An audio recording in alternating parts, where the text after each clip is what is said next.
Hello friend, this is Alpana Singh and welcome to learn with Alpana. तो चलिए friend, देखिए आज हम आप सभी लोगों के लिए होम साइंस एमए 4 सेमेस्टर का जो पार्ट है ह्यूमन डेवलपमेंट यानी कि बाल विकास, इसके हम लोग तीसरे पेपर यानी कि थर्ड पेपर के बारे में आज डिस्कस करेंगे। और जो भी हमारे क्वेश्चंस रहेंगे फ्रेंड्स, वो हमारे एमसीक्यू बेस पर होंगे। ठीक है, थर्ड पेपर का नाम है आप लोगों को साइंटिफिक राइटिंग, जिसे हिंदी में बोला जाता है वैज्ञानिक लेख। ओके, तो देखिए इसके हम लोग अपने क्वेश्चन जो भी आज यानी कि करेंगे डिस्कस। ठीक है, ये बहुत ही इंपॉर्टेंट क्वेश्चंस रहने वाले हैं और जो कि आपके एग्जाम में अच्छे लेवल से पूछे जाने वाले क्वेश्चंस हैं। ठीक है, और सारे के सारे जितने भी क्वेश्चन है फ्रेंड्स, वो आपके सिलेबस पर आधारित है। जो भी आपके सिलेबस में दिया हुआ है केवल वही क्वेश्चन हमने लिया हुआ है। ठीक है, तो सबसे पहले फ्रेंड, जो लोग अभी तक चैनल को लाइक एंड सब्सक्राइब नहीं किए हैं वे लोग कर लीजिए। चैनल है आपका लर्न विथ अल्पना, और अपने सभी दोस्तों को फ्रेंड्स अपने व्हाट्सएप, फेसबुक, इंस्टा और टेलीग्राम के जरिए शेयर करिए ताकि सभी लोगों को हेल्प मिल सके।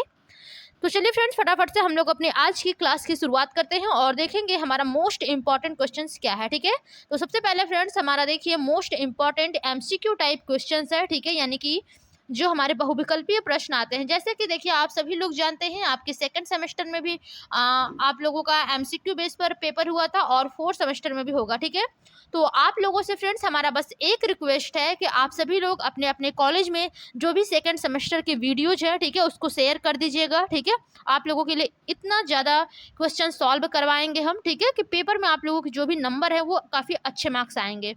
ठीक है, इतना मैं अपने तरफ से आप लोगों को करती हूँ कि मैं खुद का इतना मेहनत करूँगी कि आप सभी लोगों के जो नंबर है अच्छे आएंगे। बस एक रिक्वेस्ट है आप लोगों का कि सेकंड सेमेस्टर के जितने भी बच्चे हैं उन लोगों को भी पता नहीं है कि चैनल पर क्लास चलाई जा रही है। ठीक है, तो एक बार आप सभी लोग अपने अपने कॉलेज में जो भी आपके दोस्त होंगे जूनियर, आप सभी लोग एक बार उनको शेयर कर दीजिए ताकि उन सभी लोगों को अच्छे प्रकार से हेल्प मिल सके, अच्छे नंबर वो भी अचीव कर सके। ठीक है, सबसे पहला क्वेश्चन है फ्रेंड्स, वैज्ञानिक लेखन के कौन से उद्देश्य होते हैं। ठीक है, यानी कि कौन कौन से उद्देश्य होते हैं। ठीक है, ये हटा दीजिए। सबसे पहला ऑप्शन है आपका विज्ञान की सामाजिक विरासत बनाना। सेकंड ऑप्शन है आपका निष्कर्षों की पुनर्परीक्षा। थर्ड ऑप्शन है आत्मसंतोष की प्राप्ति। फोर्थ ऑप्शन है आपका उपर्युक्त सभी। तो देखिए जो क्वेश्चंस पूछे गए हैं कि वैज्ञानिक लेखन के कौन कौन से उद्देश्य होते हैं। ठीक है, तो आप सभी लोग जानते हैं फ्रेंड्स, इस लेवल का जो क्वेश्चन है वो हमने आपको पहले वाले क्लास में भी कराया हुआ था। ठीक है, वैज्ञानिक लेखन के कौन कौन से उद्देश्य होते हैं, लेकिन आज के जो हमारे उद्देश्य हैं उसमें जो ऑप्शन है वो थोड़े से अलग हैं। ठीक है, तो सबसे पहला जो आपका ऑप्शन दिया गया है विज्ञान की सामाजिक विरासत बनना। विज्ञान की सामाजिक विरासत का क्या मतलब होता है, यानी कि जो भी आपके शोध अध्ययन से प्राप्त निष्कर्ष होते हैं, ठीक है, उसको वैज्ञानिक लेखक के माध्यम से यानी कि माध्यम से विज्ञान की एक सामाजिक विरासत बनाई जाती है। ठीक है, जो कि उसे एक पीढ़ी से दूसरी पीढ़ी को हस्तांतरित की जाती है।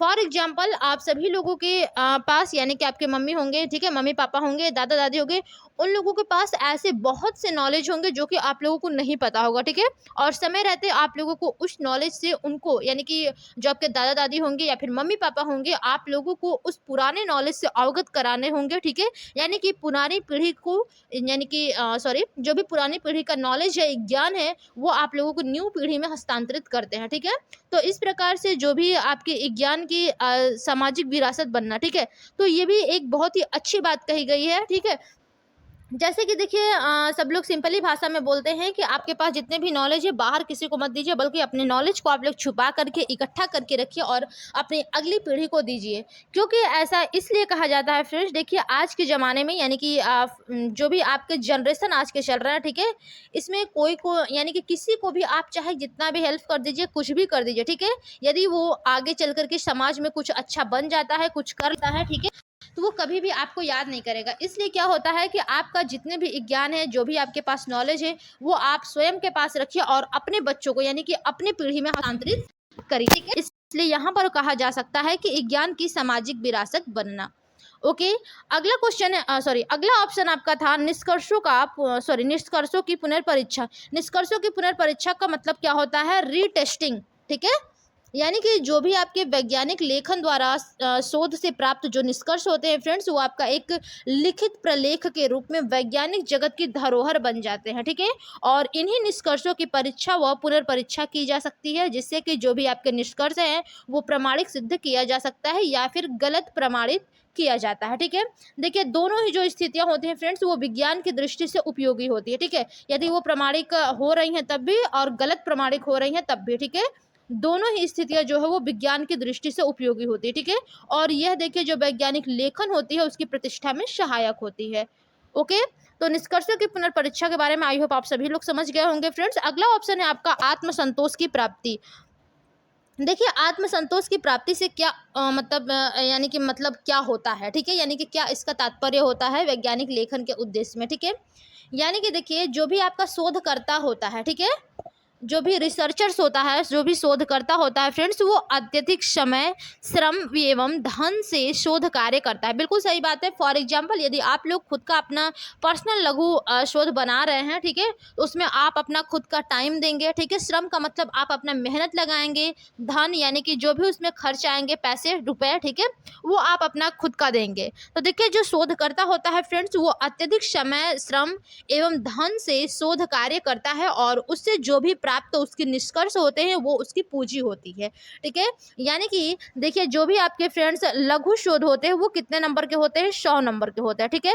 फॉर एग्जाम्पल यदि आप लोगों का जो लघु शोध होता है, ठीक है, वो सही से जाता है, ठीक है, तो वो आपका क्या हो जाएगा यहाँ पर, वही आपका क्या हो जाएगा, निष्कर्ष यानी कि सॉरी पूंजी हो जाएगा। 100 नंबर आपको लेना है, ठीक है। 3 कॉपी आप लोगों को बनवानी है, एक यूनिवर्सिटी कॉलेज यूनिवर्सिटी कॉपी और एक आपका कॉलेज कॉपी होगा और एक आपका स्टूडेंट कॉपी होगा। स्टूडेंट कॉपी इसलिए दी जाती है ताकि आप सभी लोग जब भी पीएचडी वगैरह यानी कि रिसर्च करें तो आप सभी लोगों के पास एक कॉपी हो, उससे आप लोगों को हेल्प मिल सके, ठीक है, कि रिसर्च में क्या है, कैसे है, क्या करना है, इसलिए एक कॉपी आप लोगों के पास रखी जाती है। ओके, तो देखिए यही होता है आत्मसंतोष की प्राप्ति, ठीक है, जो यानी कि जो भी उसके निष्कर्ष निकलते हैं वो उसके पूंजी होते हैं, ठीक है। और देखिए ये जो निष्कर्ष निकलते हैं उसको वैज्ञानिक लेखन के माध्यम से शोध छात्रों, विषय विशेषज्ञों व उन लोगों तक पहुंचाने में उसे आत्मसंतोष होता है जो इनमें रुचि रखते हैं, ठीक है। यदि देखिए जैसे कि जो भी आपके निष्कर्ष निकले हैं, ठीक है, आप अपने छात्रों को दे सकते हैं। फॉर एग्जाम्पल भविष्य में आप यदि टीचर बन सकते हैं, बन जाते हैं, मान लिया बन सकते नहीं, यदि आप लोग भविष्य में टीचर बन जाते हैं तो वहाँ पर आप अपने स्टूडेंट्स को बता सकेंगे हमारा ये टॉपिक रहा, हमने ये किया वो किया, ठीक है, इस प्रकार से हमने निष्कर्ष निकाला, हमारे लघु शोध में हमें इतने नंबर मिले थे, तो इस प्रकार से आप उनको बता सकते हैं, ठीक है। आपके साथ जो भी विषय विशेषज्ञ रहेंगे, ठीक है, आप उनको भी शेयर कर सकते हैं, ठीक है, आप अपने आत्मसंतोष के लिए, ठीक है, जो लोग इसमें रुचि रखते हैं, ठीक है। तो इस प्रकार से हम कह सकते हैं फ्रेंड्स कि जो आत्मसंतोष की प्राप्ति होती है वो भी एक वैज्ञानिक लेखन का उद्देश्य होता है, ठीक है। तो यहाँ पर आपका जो करेक्ट ऑप्शन होगा फ्रेंड्स, ऑप्शन नंबर आपका 4 बिल्कुल करेक्ट हो जाएगा, यानी कि उपर्युक्त सभी। देखिए पहला ही क्वेश्चन हमारा समझाने में ही काफ़ी टाइम लग गया है, ठीक है। अब पहली बात तो ये है कि आप लोगों को थ्योरी क्लास मिल नहीं पा रही है, ठीक है, और थ्योरी क्लास की हमारे ख्याल से ज़रूरत भी नहीं है, छोड़िए जाने दीजिए उसको। आप लोग एमसीक्यू बेस्ड टाइप क्वेश्चन पर ध्यान दीजिए, ठीक है। और जो लोग मेंबरशिप लेना चाहते हैं वो लोग मेंबरशिप भी ले सकते हैं हमारे चैनल पर, ठीक है, 1 महीने के लिए, 6 मंथ के लिए। ओके, उन लोगों को और भी अच्छे से समझ में आएगा, जो भी वीडियोज़ रहेंगे वो हम मेंबरशिप सोच रहे हैं कर दें, ठीक है। यानी कि जो लोग मेंबरशिप कर लें उनको पढ़ाई करने में और अच्छे से तैयारी मिल सके, और जितने भी हम सोच रहे हैं थ्योरी क्लासेस है वो आप लोगों को मेंबरशिप पे दे दें, ठीक है, क्योंकि सारे यूट्यूब पर ऐसे चैनल पर देना उचित नहीं है, ठीक है। तो कुछ हम आप लोगों को मेंबरशिप पे भी दे देंगे। आप लोग यदि पढ़ना चाहेंगे, लेना चाहेंगे तो आप लोग कुछ लोग मेंबरशिप में आ जाइएगा, ठीक है, ले लीजिएगा, तो हमें खुद ही पता चल जाएगा, तो मैं उसमें सारे के सारे वीडियो अपलोड कर दूँगी। ओके, चलिए अगले क्वेश्चन की ओर चलेंगे, देखेंगे अगला क्वेश्चन हमारा क्या है। क्वेश्चन है आपका, कोल्ड फ्यूजन की खोज किसने की, यानी कि जो कोल्ड फ्यूजन है, ठीक है, इसकी खोज किसने की थी। अब आपको बताना है कि सबसे पहले कि कोल्ड फ्यूजन होता क्या है, ठीक है। तो देखिए जो कोल्ड फ्यूजन होता है वो एक ऊर्जा का असीमित स्रोत होता है, ठीक है, यानी कि ऊर्जा, ठीक है, जिससे हमें एनर्जी मिलती है, उसका एक असीमित स्रोत होता है। तो इसकी खोज किसने की थी। पहला ऑप्शन है आपका स्टेनले पांस, ठीक है, और सेकेंड ऑप्शन है आपका मार्टिन फ्लैशमान, थर्ड ऑप्शन है दोनों, फोर्थ ऑप्शन है कोई नहीं। तो देखिए फ्रेंड जो कोल्ड फ्यूजन है, ठीक है, इसकी खोज आपके स्टेनले पांस और मार्टिन फ्लैशमान यानी कि इन दोनों ने ही किया था, ठीक है। तो जो राइट ऑप्शन होगा फ्रेंड्स, ऑप्शन नंबर आपका थर्ड बिल्कुल करेक्ट हो जाएगा, यानी कि दोनों। ओके, चलिए अगले क्वेश्चन की ओर चलते हैं, देखते हैं अगला क्वेश्चन हमारा क्या है। क्वेश्चन है, वैज्ञानिक लेखन में किस पर विशेष ध्यान देने की आवश्यकता होती है, यानी कि वैज्ञानिक लेखन पर वैज्ञानिक लेखन में किस पर सबसे ज़्यादा ध्यान देने की आवश्यकता होती है। पहला ऑप्शन है उसके क्रमबद्धता पर, सेकंड ऑप्शन है संगठन पर, ठीक है, थर्ड ऑप्शन है दोनों, फोर्थ है कोई नहीं। तो सबसे पहले आप लोग जान लीजिए फ्रेंड्स कि जो वैज्ञानिक लेखन होता है इस पर यानी कि किस पर विशेष ध्यान देने की आवश्यकता होती है। तो ये आपका क्रमबद्धता और जो संगठन है फ्रेंड्स, इन दोनों पर ही विशेष ध्यान देने की आवश्यकता होती है वैज्ञानिक लेखन में, ठीक है। तो जो राइट ऑप्शन होगा ऑप्शन नंबर थर्ड आपका बिल्कुल करेक्ट हो जाएगा। चलिए अगले क्वेश्चन की ओर चलेंगे और अगला क्वेश्चन देखेंगे हमारा क्या कहता है। क्वेश्चन है, प्रत्येक शोध प्रक्रिया की होती है, यानी कि प्रत्येक शोध प्रक्रिया की क्या होती है। विशिष्ट शैली होती है, सामान्य शैली होती है, या फिर केवल एक, या एक एवं दोनों, ठीक है, एक एवं दो दोनों, ठीक है।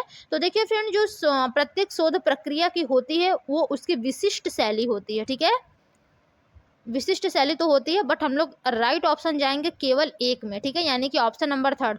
ऐसा नहीं है कि देखिए प्रत्येक शोध प्रक्रिया होती है विशिष्ट शैली, तो आप लोग विशिष्ट शैली में ऑप्शन लगा देंगे, ये आपका सही हो जाएगा, ठीक है। यदि कहीं पर भी आपके ऑप्शन दिए गए हैं केवल एक, केवल दो, ठीक है, तो उसमें आप लोगों को ध्यान से चूज करना है। जहां पर केवल एक, केवल दो, या फिर इस प्रकार से ऑप्शन आपके दिए हैं, तो वहीं आपके ऑप्शन सही होंगे, ठीक है, ना कि आप लोग विशिष्ट शैली पर लगा देंगे। तो इस प्रकार से आपके क्वेश्चन के जो आंसर है वो गलत हो जाते हैं और आप लोगों को लगेगा कि हम लोगों ने ऑप्शन सही लगाए हैं, इसलिए नंबर कम आ जाते हैं और पता भी नहीं चलता है, ठीक है। तो करेक्ट ऑप्शन क्या हो जाएगा फ्रेंड्स, ऑप्शन नंबर थर्ड, यानी कि केवल एक। जो प्रत्येक शोध प्रक्रिया की शैली होती है वो कैसी होती है, तो वो विशिष्ट शैली होती है, ठीक है। थर्ड ऑप्शन आपका बिल्कुल करेक्ट है। चलिए अगले क्वेश्चन की ओर चलते हैं, देखेंगे अगला क्वेश्चन हमारा क्या कहता है। क्वेश्चन थोड़े से लॉन्ग क्या ऊपर नीचे हो गए हैं, ठीक है, पीडीएफ में सही से आए नहीं है।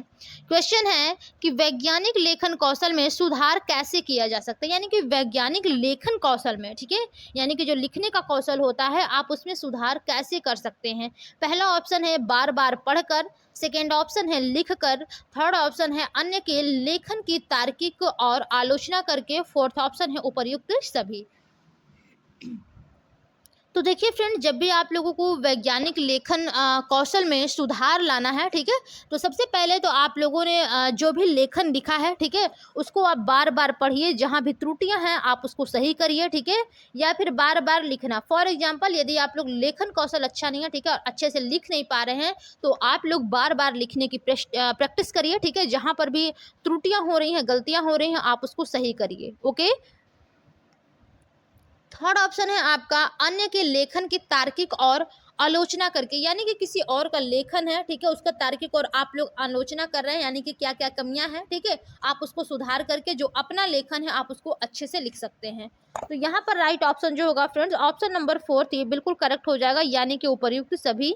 यानी कि ये वैज्ञानिक लेखन कौशल में सुधार कैसे किया जा सकता है, तो आप जो भी आपके वैज्ञानिक लेखन है आप उसको बार बार पढ़ के सुधार कर सकते हैं, बार बार लिख करके भी कर सकते हैं, ठीक है, और अन्य के लेखन की तार्किक और आलोचना करके भी आप अपने वैज्ञानिक लेखन कौशल में सुधार कर सकते हैं। तो यहाँ पर जो राइट ऑप्शन होगा फ्रेंड्स, ऑप्शन नंबर फोर्थ बिल्कुल करेक्ट हो जाएगा, ओके।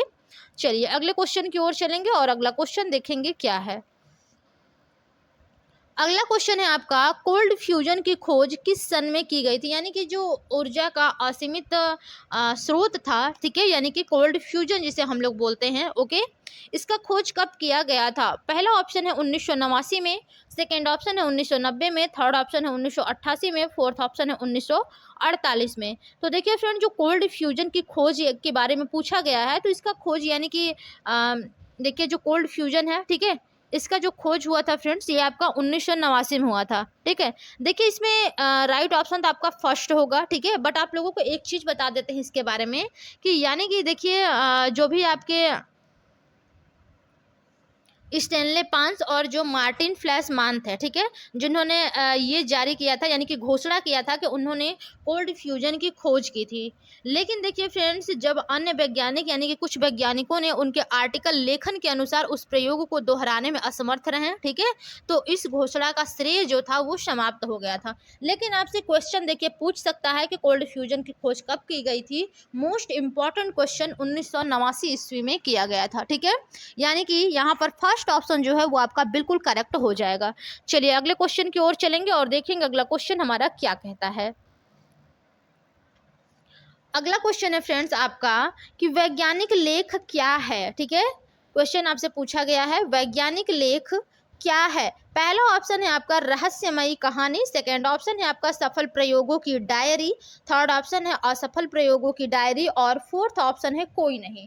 तो देखिए जो वैज्ञानिक लेखन है वो क्या है। ठीक है, एक क्लास हमने आप लोगों को दिया था, ठीक है, दूसरे क्लास में हमने आपको बताया, यानी कि अभी क्लास आपकी चल रही है सेकेंड, ठीक है, थर्ड पेपर की। तो इतना तो फ्रेंड्स आप सभी लोगों को पता चल गया होगा कि वैज्ञानिक लेख क्या है। न तो रहस्यमयी कहानी है, न तो न ही आपका सफल प्रयोगों की डायरी है और ना ही असफल प्रयोगों की डायरी है। ठीक है, अब आपको बताना है कि वैज्ञानिक लेख क्या है। अब ये क्वेश्चन आप लोगों के लिए हम छोड़ रहे हैं कि आप लोग कमेंट बॉक्स में कमेंट करके बताइए कि क्या होता है। ठीक है, यदि आप लोग बता पाते हैं तो अच्छी बात है, वरना हम अगले क्लास में इस क्वेश्चन का आंसर आप लोगों को मैं दूंगी। ठीक है, लेकिन आप लोगों के लिए एक होमवर्क क्वेश्चन है, ठीक है, कि वैज्ञानिक लेख क्या है, ये आप लोग हमें कमेंट बॉक्स में कमेंट करके बताएंगे। ठीक है, और आप सभी लोग क्लास डेली के डेली लेते ही हैं। ठीक है, तो आप लोग कमेंट बॉक्स में हमें एक बार, मैं कई बार बोल रही हूँ, ठीक है, कि वैज्ञानिक लेख क्या है, इसके बारे में आप लोग हमें हिंदी में टाइपिंग करके कमेंट बॉक्स में बताएंगे, ताकि आप लोगों के पास कितना नॉलेज है इस बात का पता हमें भी होना चाहिए। उसी लेवल से हम आप लोगों के लिए क्वेश्चंस अगला तैयार करेंगे। ठीक है, तो फोर्थ ऑप्शन बिल्कुल करेक्ट हो जाएगा, कोई नहीं, और आंसर राइट क्या होगा ये आप लोग हमें कमेंट बॉक्स में कमेंट करके बता दीजिएगा। चलिए अगले क्वेश्चन की ओर चलेंगे। अगला क्वेश्चन है एक अच्छी तरह लिखा गया शीर्षक। ठीक है, क्वेश्चन है एक अच्छी तरह लिखा गया शीर्षक। पहला ऑप्शन है शोध की पूर्ण जानकारी देता है, सेकंड ऑप्शन है शोध की खोज करता है, थर्ड ऑप्शन है शोध का समस्या बताता है, फोर्थ ऑप्शन है शोध प्रक्रिया के बारे में बताता है। ठीक है, तो सबसे बड़ी बात ये है कि एक अच्छी तरह लिखा गया शीर्षक। ठीक है, जब यहाँ पर देखिए फ्रेंड्स पूर्ण जानकारी की बात की गई, ठीक है, पूर्ण जानकारी में आपका खोज क्या करता है ये भी बताएगा, समस्या क्या है ये भी बताएगा, ठीक है, समाधान क्या हो सकता है ये भी बताएगा, आपका जो शोध की पूर्ण जानकारी देता है। ठीक है, एक अच्छी तरह लिखा गया जो शीर्षक होता है, और प्रक्रिया क्या है ये भी बताएगा। ठीक है, तो जो करेक्ट ऑप्शन होगा फ्रेंड्स, ऑप्शन नंबर फर्स्ट ही बिल्कुल करेक्ट हो जाएगा कि एक अच्छी तरह लिखा गया शीर्षक शोध की पूर्ण जानकारी देता है। ओके, फर्स्ट ऑप्शन आपका यहाँ पर बिल्कुल करेक्ट हो जाएगा। चलिए अगले क्वेश्चन की ओर चलेंगे और देखेंगे अगला क्वेश्चन हमारा क्या है। क्वेश्चन है आपका कि शोध पत्र कैसा होना चाहिए। ठीक है, ये आपका शोध है, आप लोग इसको बना लीजिएगा। ठीक है, शोध पत्र कैसा होना चाहिए, मैं यहाँ पर लिख दे रही हूँ। शोध पत्र कैसा होना चाहिए, स्पष्ट होना चाहिए, संक्षिप्त होना चाहिए, या फिर दोनों होना चाहिए, या कोई नहीं होने चाहिए। ठीक है, तो देखिए फ्रेंड्स जो एक शोध पत्र होता है, ठीक है, वो स्पष्ट एवं संक्षिप्त, यानी कि जो भी आप रिसर्च कर रहे हो उसके बारे में आप लोग बहुत ब्रॉड न करके एक संक्षिप्त रूप में, यानी कि लघु रूप में, जो भी आपके उस समस्या का समाधान है आप उसको स्पष्ट रूप में और संक्षिप्त रूप में लिख करके प्रस्तुत करिए। ठीक है, तो यहाँ पर जो राइट ऑप्शन होगा ऑप्शन नंबर थर्ड हो जाएगा, दोनों, यानी कि शोध पत्र आपका स्पष्ट एवं संक्षिप्त होना चाहिए। ठीक है, राइट ऑप्शन क्या हो जाएगा, ऑप्शन नंबर थर्ड बिल्कुल करेक्ट हो जाएगा। चलिए अगला क्वेश्चन है आपका, अच्छा ये तो चलिए कोई बात नहीं, इसके बारे में बहुत ही अच्छे से आप लोगों को बताएंगे। ठीक है, क्वेश्चन है आपका शोध पत्रिका शैली के वैज्ञानिक लेखन को किन किन खंडों में विभाजित किया जाता है।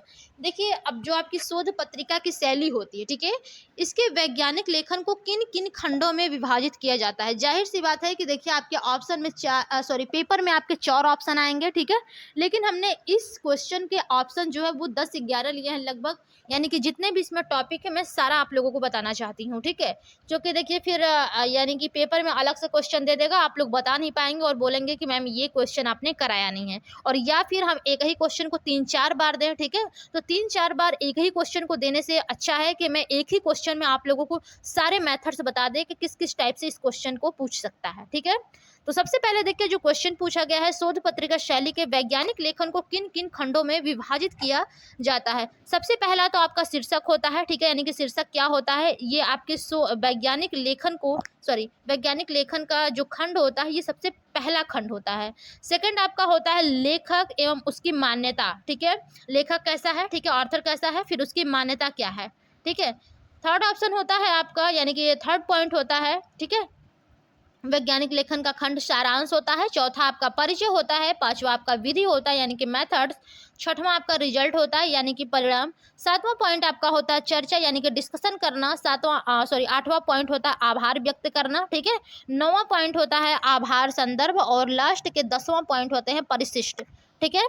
और अभी इस सभी के बारे में हमने क्वेश्चंस भी लिए हुए हैं, ठीक है। कुछ क्वेश्चन मैंने आज की क्लास में कराऊंगी और कुछ क्वेश्चन हम आप लोगों को अगली क्लास में कराऊंगे इससे रिलेटेड, ठीक है। और लास्ट के मैंने 11वां पॉइंट में लिया है उपर्युक्त सभी। तो सबसे पहले देखिए फ्रेंड्स, यहाँ पर आप लोगों को ये जानकारी लेना है यानी कि ये नॉलेज लेना है कि शोध पत्र का शैली के वैज्ञानिक लेखन को किन किन खंडों में विभाजित किया जाता है। तो देखिए यहाँ पर आपके 10 खंडों में विभाजित किया गया है इसको, ठीक है। शीर्षक, लेखक एवं उसकी मान्यता, सारांश, परिचय, विधि, परिणाम, चर्चा, आभार, आभार संदर्भ और परिशिष्ट, ठीक है। तो इसमें आप सभी लोग जान गए हैं, ठीक है। 10 पॉइंट होते हैं शोध पत्रिका शैली के वैज्ञानिक लेखन के, यानी कि जो भी विभाजित खंड हैं, ठीक है, उसको 10 भागों में विभाजित किया गया है। 10 को मैंने नाम बता दिया, आप लोग चाहें तो इसको नोट कर सकते हैं, ठीक है। फॉर एग्जाम्पल बता दे रही हूँ, जैसे देखिए क्वेश्चन आपसे पेपर में पूछता है, ठीक है। तो इसमें से देखिए इन 10 में से कोई 4 ऑप्शन आपको दे देगा, ठीक है, या फिर 3 ऑप्शन देगा, वो पूछेगा उपर्युक्त सभी, ठीक है। तो आप लोग चौथा ऑप्शन लगा दीजिएगा, या फिर 3 ऑप्शन देगा और एक गलत पूछ देगा, बोल देगा कि शोध पत्रिका शैली के वैज्ञानिक लेखन का जो विभाजित खंड है वो कौन सा नहीं है इसमें से, ठीक है। तो जो गलत होगा उसको आप लोग छांट लीजिएगा कौन सा होगा। तो इसलिए इन 10 पॉइंट को याद करना और नोट करना आप लोगों की जिम्मेदारी है, ओके। तो इस क्वेश्चन को मोस्ट इंपॉर्टेंटली आप लोग समझिएगा, क्वेश्चन में पूछ सकता है। चलिए, उपर्युक्त सभी ये तो आप सभी लोग जान ही गए हैं, ठीक है। अगला क्वेश्चन है आपका, सारांश के कार्य बताइए, यानी कि जो सारांश के कार्य होते हैं वो क्या होते हैं। पहला ऑप्शन दिया है आपका वह प्रश्न, ये आपका प्रश्न है, ठीक है। वह प्रश्न जिन्हें, ओहो ये क्या टाइपिंग हो गया है भाई, इसको गलत करिए, मैं आप लोगों को ऐसे ही बता रही हूँ, ठीक है। वह प्रश्न जिसे खोजा जाना है या फिर उद्देश्य, ठीक है। यानी कि जो सारांश का कार्य होता है वह प्रश्न जिसे खोजा, ठीक है, खोजा जाना है या उद्देश्य। सेकंड ऑप्शन है आपका उपयोग में लाई गई प्रयोगात्मक डिजाइन एवं विधियां, ये भी आपके सारांश के कार्य के अंतर्गत आते हैं। थर्ड ऑप्शन है मुख्य खोज। फोर्थ ऑप्शन है व्याख्या एवं निष्कर्ष का संक्षिप्त विवरण। और लास्ट के फिफ्थ आंसर है आपका उपर्युक्त सभी, ठीक है। तो ये सभी आपके फ्रेंड्स सारांश के कार्य के अंतर्गत आते हैं, ठीक है। तो ये चारों ऑप्शन आपका बिल्कुल करेक्ट है। जो राइट ऑप्शन होगा ऑप्शन नंबर 5 होगा, यानी कि उपर्युक्त सभी, ओके। चलिए अगले क्वेश्चन की ओर चलेंगे और अगला क्वेश्चन देखेंगे हमारा क्या कहता है। क्वेश्चन है आपका कि सारांश की लंबाई, ठीक है, अधिकतम कितने शब्दों तक रखी जानी चाहिए। यानी कि जो आपका सारांश होता है, ठीक है, पूरा एक जो भी सारांश होता है किसी भी क्वेश्चंस का वैज्ञानिक लेख में, ठीक है, उसकी जो लंबाई है वो कितने शब्दों तक रखा जाना चाहिए। पहला ऑप्शन है 200 से 300 शब्द। सेकेंड ऑप्शन है आपका 300 से 400 शब्द। थर्ड ऑप्शन है 100 से 200 शब्द। और फोर्थ ऑप्शन है 150 से 250 शब्द। तो देखिए जो सारांश की लंबाई होती है वो अधिकतम कितने शब्दों तक रखी जानी चाहिए फ्रेंड्स। तो यहाँ पर आपका फर्स्ट ऑप्शन ही बिल्कुल करेक्ट हो जाएगा, यानी कि 200 से 300 शब्द तक सारांश की अधिकतम लंबाई होनी चाहिए, ठीक है। तो पहला ऑप्शन ही आपका बिल्कुल करेक्ट ऑप्शन बन जाएगा। चलिए अगले क्वेश्चन की ओर चलेंगे और देखेंगे अगला क्वेश्चन हमारा क्या कहता है। अगला क्वेश्चन है सारांश में कौन सी बातें नहीं होनी चाहिए। यानी कि यदि आप किसी भी वैज्ञानिक लेख का सारांश लिख रहे हैं, ठीक है, तो उसमें कौन सी बातें नहीं होनी चाहिए। पहला ऑप्शन दिया है अधूरा वाक्य, बिल्कुल सही बात है। कोई भी आप वैज्ञानिक लेख में वाक्य लिख रहे हैं, ठीक है, तो वो आपका कंप्लीट होना चाहिए, ना कि अधूरा होना चाहिए। सेकंड पॉइंट है आपका ऐसे संक्षिप्त शब्द जो पाठक में भ्रम उत्पन्न करें, ये भी आपकी नहीं होनी चाहिए, ठीक है। यानी कि ऐसा भी कोई भी संक्षिप्त या फिर छोटा यानी कि अक्षर या फिर शब्द नहीं होना चाहिए, यानी कि जो भी पढ़ने वाला है, जो पाठक है, उसमें कोई किसी भी प्रकार का भ्रम उत्पन्न हो सके, ठीक है। तो ऐसा आप लोगों का संक्षिप्त वर्ड नहीं होना चाहिए। थर्ड ऑप्शन है आपका किसी भी प्रकार का दृष्टिगत चित्र या तालिका या संबंधित संदर्भ, ये आपका तालिका है, ठीक है। यानी कि किसी भी प्रकार का जो भी दृष्टिगत चित्र, यानी कि जो देखने वाले चित्र होते हैं, या फिर तालिका हो, या फिर इससे संबंधित कोई संदर्भ हो, ठीक है, ये सब आपके सारांश में नहीं होनी चाहिए। ठीक है। तो यहाँ पर राइट ऑप्शन हो जाएगा उपर्युक्त सभी, यानी कि बात बिल्कुल सही कही गई है। ठीक है, सारांश में कौन कौन सी बातें नहीं होनी चाहिए, तो ये तीनों ही ऑप्शन बिल्कुल करेक्ट है। ना तो अधूरा वाक्य होना चाहिए, नहीं ऐसे संक्षिप्त अक्षर या फिर शब्द होने चाहिए जो पाठक में भ्रम उत्पन्न करे, और ना ही किसी भी प्रकार का दृष्टिगत चित्र या फिर तालिका या फिर संबंधित संदर्भ हो। ठीक है, तो यहाँ पर जो राइट ऑप्शन होगा फ्रेंड्स, ऑप्शन नंबर आपका 4 बिल्कुल करेक्ट हो जाएगा। अब चलिए हम लोग अपने अगले क्वेश्चन की ओर चलेंगे और देखेंगे अगला क्वेश्चन हमारा क्या कहता है। अगला क्वेश्चन है फ्रेंड्स आप लोगों का कि परिशिष्ट में सम्मिलित की जा सकने वाली 1 मिनट ये का हो गया भाई। ठीक है, चलिए क्वेश्चन है आपका कि परिशिष्ट में सम्मिलित की जा सकने वाली सामग्री, ठीक है, ये आपका सामग्री है, सामग्री के उदाहरण बताइए। यानी कि जो आपका परिशिष्ट होगा, अभी आप लोगों ने वैज्ञानिक लेखन के जो भी खंड पढ़े थे, ठीक है, उसमें आपका परिशिष्ट भी था। ठीक है, तो उसी से क्वेश्चंस लिया गया है कि परिशिष्ट में सम्मिलित की जा सकने वाली सामग्री के उदाहरण बताइए। पहला ऑप्शन दिया है आपका मूल आंकड़े, सेकेंड ऑप्शन है नक्शे, थर्ड ऑप्शन है आपका अतिरिक्त फोटोग्राफ, फोर्थ ऑप्शन है उपर्युक्त सभी। तो देखिए जो परिशिष्ट में फ्रेंड्स सम्मिलित की जा सकने वाली सामग्री के उदाहरण हैं, ठीक है, वो आपके मूल आंकड़े होते हैं, नक्शे होते हैं और अतिरिक्त फोटोग्राफ होते हैं। यानी कि यहाँ पर जो राइट ऑप्शन होगा उपर्युक्त सभी हो जाएगा। ठीक है, फोर्थ ऑप्शन क्या हो जाएगा, ऑप्शन नंबर राइट ऑप्शन जो होगा वो आपका ऑप्शन नंबर 4 बिल्कुल करेक्ट हो जाएगा। ओके, चलिए अगले क्वेश्चन की ओर चलेंगे और अगला क्वेश्चन देखेंगे हमारा क्या कहता है। क्वेश्चन है प्रत्येक परिशिष्ट को किस अंकों में क्रमानुसार पहचाना जाता है। यानी कि प्रत्येक परिशिष्ट को किस अंकों में क्रमानुसार पहचाना जाता है। पहला ऑप्शन है हिंदी अंक, सेकंड ऑप्शन है आपका रोमन अंक, थर्ड ऑप्शन है अरबी अंक और फोर्थ ऑप्शन है सभी। तो देखिए जो प्रत्येक परिशिष्ट होता है, ठीक है, उसको किस अंकों में क्रमानुसार पहचाना जाता है, तो वो आपका रोमन अंक होता है। ठीक है, रोमन अंक आप सभी लोग जानते होंगे किसको कहा जाता है, जो इस प्रकार से लिखा जाता है 1, ठीक है, 2, 3, ये आपके रोमन अंक होते हैं। ठीक है, तो परिशिष्ट में कैसे लिखा जाता है, तो लिखा जाता है परिशिष्ट रोमन अंक 1, ठीक है, परिशिष्ट 2, परिशिष्ट 3, इस प्रकार से आप लिख सकते हैं। ठीक है, तो यहाँ पर जो राइट ऑप्शन होगा फ्रेंड्स, ऑप्शन नंबर आपका सेकंड बिल्कुल करेक्ट हो जाएगा। ओके, चलिए अगले क्वेश्चन की ओर चलेंगे और देखेंगे अगला क्वेश्चन हमारा क्या कहता है। क्वेश्चन है शोध पत्र या आर्टिकल का पूर्व मूल्यांकन कैसे किया जाता है। ठीक है, यानी कि जो शोध पत्र या फिर आपका जो आर्टिकल होता है, इसका पूर्व मूल्यांकन कैसे किया जाता है। पहला ऑप्शन आपका इसमें दिया गया है लेखक द्वारा आत्म मूल्यांकन, ठीक है, सेकंड ऑप्शन है आपका वैश्विक दृष्टिकोण से, थर्ड ऑप्शन है पैराग्राफ विषय यानी कि पैराग्राफ विषय वस्तु की दृष्टि से, फोर्थ ऑप्शन है वाक्य संपादन की दृष्टि से और लास्ट के फिफ्थ ऑप्शन है उपर्युक्त सभी। ठीक है, ये आपका उपर्युक्त सभी है। ठीक है, ध्यान दीजिएगा। तो चलिए सबसे पहला जो ऑप्शन दिया है शोध पत्र या फिर आर्टिकल का पूर्व मूल्यांकन कैसे किया जाता है, तो सबसे पहले इसमें दिया गया है आपका लेखन द्वारा आत्म मूल्यांकन। ठीक है, यानी कि देखिए इसमें क्या होता है फ्रेंड्स, इसमें जो होता है कि आपका यानी कि आपका जो भी शोध पत्र है, ठीक है, उसके लेखन का जो पूर्व मूल्यांकन होता है वो निरंतर चलने वाली प्रक्रिया है। तो आप सभी लोग जानते हैं जो एक मूल्यांकन होता है एक निरंतर चलने वाली प्रक्रिया होती है और जो शोध पत्र के लिखने से लेकर के अंतिम रूप देने तक चलती है। बिल्कुल सही बात है, आप हर टाइम मूल्यांकन करते हुए चलते हैं। ठीक है, मेरा कहीं जो भी लेखन है वो गलत ना हो। ठीक है, इस प्रकार से आप जब भी कोई कार्य यानी कि लेखन लिखना स्टार्ट करते हैं और जब तक वो खत्म नहीं हो जाता है लेखन यानी कि अंतिम रूप ना ले, तब तक आपका जो मूल्यांकन होता है वो चलता रहता है। ठीक है, देखिए जो अधिकांश लेखक होते हैं फ्रेंड्स, उनके द्वारा जो भी रणनीति अपनाई जाती है, ठीक है, वह आपका प्रारंभिक शोध पत्र का बिना किसी पूर्व मूल्यांकन के पूरा लिखा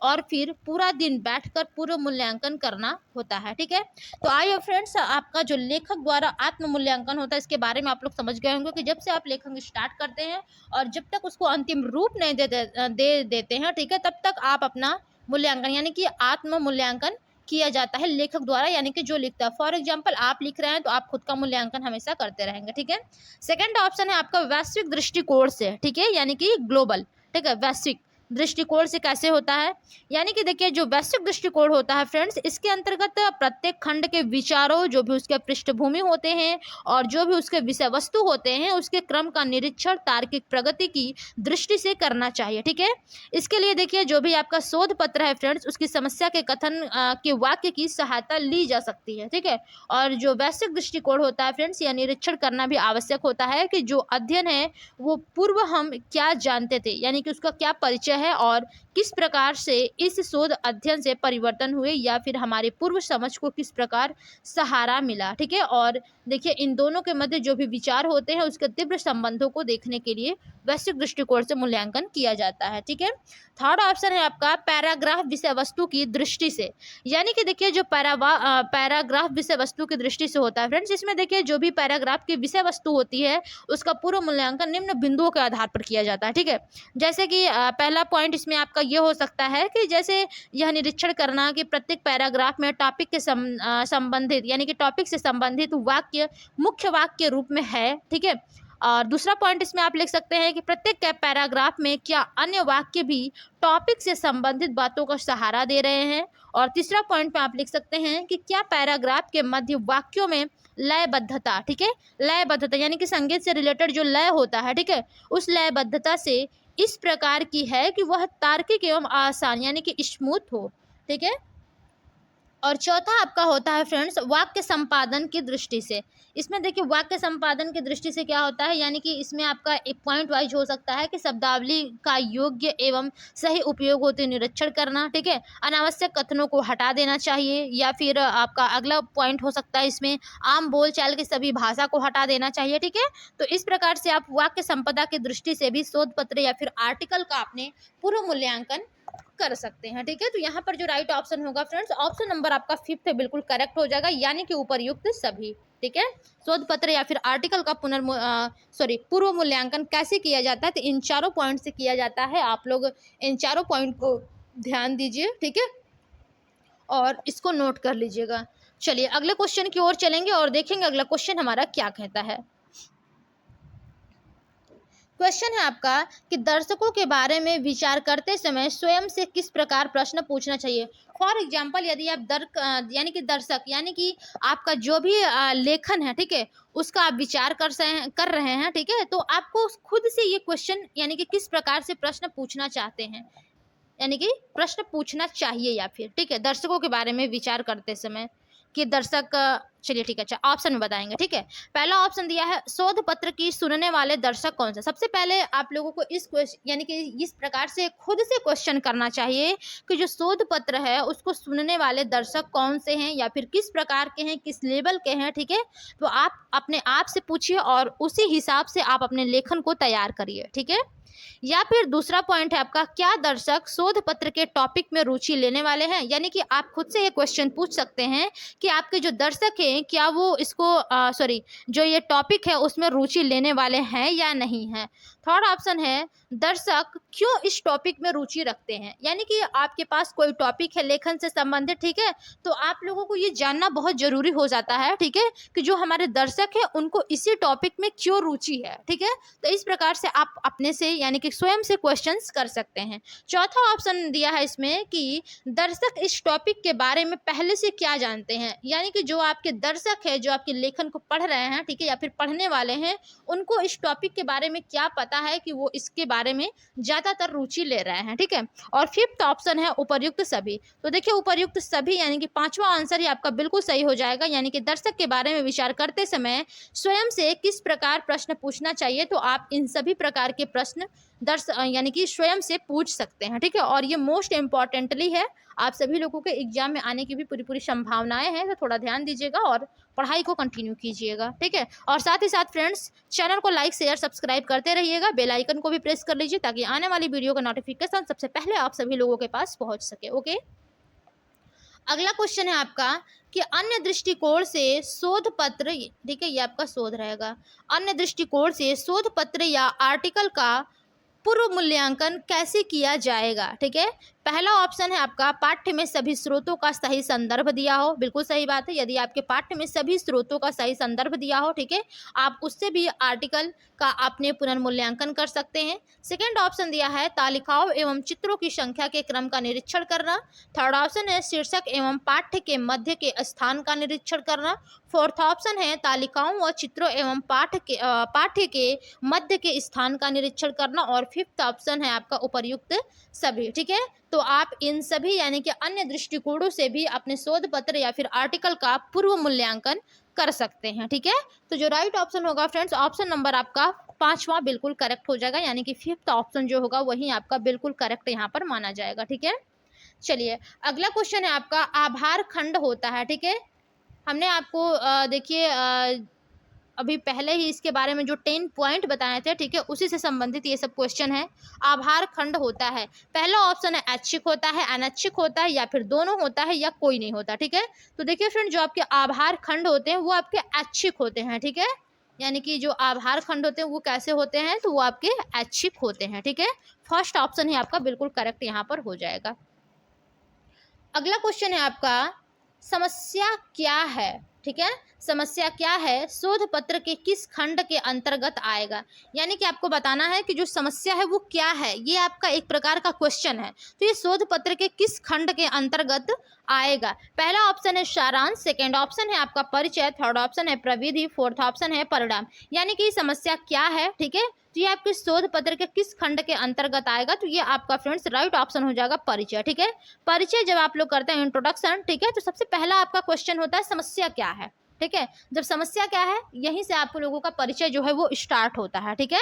तो सेकंड ऑप्शन ही आपका बिल्कुल करेक्ट ऑप्शन हो जाएगा।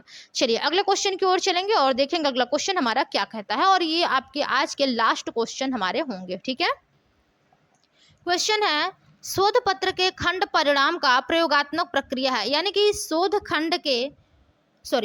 पत्र के खंड परिणाम का, ठीक है, यानी कि जो खंड आपका परिणाम है, ये हमने 10 पॉइंट के अंतर्गत इसको भी बताया था, ठीक है। यानी कि जो रिजल्ट होता है इसका प्रयोगात्मक प्रक्रिया क्या है। पहला ऑप्शन है मैंने क्या खोज की, सेकेंड ऑप्शन है आपका मैं इसे किस प्रकार संक्षिप्त करूं, थर्ड ऑप्शन है आपका समस्या क्या है, फोर्थ ऑप्शन है इसका क्या अर्थ है, ठीक है। तो यहाँ पर देखिए फ्रेंड, जो आपका यानी कि क्वेश्चन पूछा गया है कि शोध पत्र के खंड, ठीक है, परिणाम का प्रयोगात्मक प्रक्रिया है। तो यहाँ पर आप लोगों को बताना है कि प्रयोगात्मक प्रक्रिया क्या है। पहला ऑप्शन क्या दिया है, मैंने क्या खोज की, ठीक है। तो यही आपका जो हो जाएगा मैंने क्या खोज की, ठीक है, यही आपका प्रयोगात्मक प्रक्रिया बन जाएगा, ठीक है। देखिए जो परिणाम होता है, मैंने क्या खोज किया, ये आपका एक परिणाम यानी कि एक रिजल्ट निकल कर आता है, ठीक है, कि आपने क्या खोज किया है अपने शोध लेखन पत्र में या फिर अपने आर्टिकल में, ठीक है। तो यहाँ पर आपका जो राइट ऑप्शन होगा फ्रेंड्स, ऑप्शन नंबर फर्स्ट ही बिल्कुल करेक्ट हो जाएगा। तो चलिए फ्रेंड्स, आज के लिए इतना क्वेश्चन हमने जो भी डिस्कस किया है ये सब आपके यानी कि वैज्ञानिक लेख साइंटिफिक राइटिंग से मोस्ट इंपॉर्टेंट क्वेश्चन हमने लिए थे, ठीक है। और जो लोग अभी तक फ्रेंड्स चैनल को लाइक एंड सब्सक्राइब नहीं किए हैं वे लोग कर लीजिए। चैनल है आपका लर्न विथ अल्पना, और अपने सभी दोस्तों को फ्रेंड्स अपने व्हाट्सएप, फेसबुक, इंस्टा और टेलीग्राम के जरिए शेयर करिए, ताकि सभी लोगों को हेल्प मिल सके और सभी लोग अपने पढ़ाई को यानी कि अपने तैयारी को कंटिन्यू कर सके, ठीक है। और हम चाहते हैं कि कोई भी टॉप 10 में हमारा स्टूडेंट नाम आगे आए, ठीक है। और उन लोगों में से मैं भी उन्हें कुछ गिफ्ट करना चाहूँगी जिन लोगों का नाम टॉप 10 में आएगा हमारे MGKVP के यूनिवर्सिटी में, ठीक है। तो आप लोग इसी उद्देश्य को जारी रखते हुए, ठीक है, कि हमें टॉप 10 में आना है, हमें गोल्ड मेडलिस्ट बनना है, ठीक है, इसी बात को ध्यान में रखते हुए आप लोग अपनी तैयारी को कंप्लीट करिएगा। ओके फ्रेंड्स, तो आज की क्लास में बस इतना ही, मिलेंगे अपने अगली क्लास में, तब तक के लिए धन्यवाद, बाय बाय।